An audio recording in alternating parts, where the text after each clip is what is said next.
Battery मंगा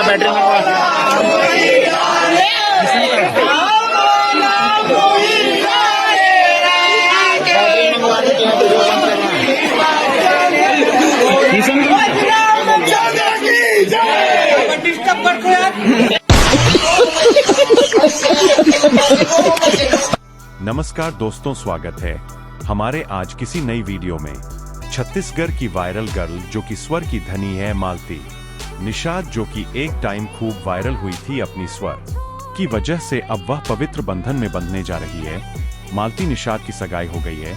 लड़का कौन है तो आपको बता दे कि लड़के का नाम भूपेंद्र निषाद है, जो संचालक और मिमिक्री कॉमेडी स्टार है। ग्राम धीरी, जिला राजनांदगांव का रहने वाला है। हमारे YouTube परिवार की ओर से बहुत बहुत बधाई और शुभकामनाएं। एकदम खुश सेमरा वाले ने देख कर भापा थे।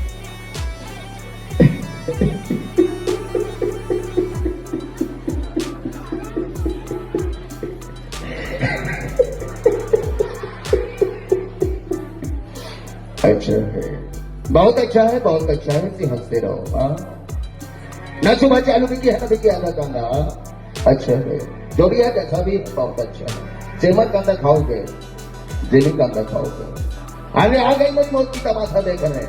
थोड़ी देर बाद मुझे फांसी बटका देंगे। ऐसे ही जुबा बाहर आएगी, ऐसी आंखें बाहर आएगी। चलते करते घर चले जाना, खाना पीना और सो जाना। दुनिया में क्यों आए पता नहीं, क्यों गिरे पता नहीं, लेकिन ताली बजाएंगे एक बार जोरदार ताली बजाएंगे। बहुत अच्छा है। अच्छा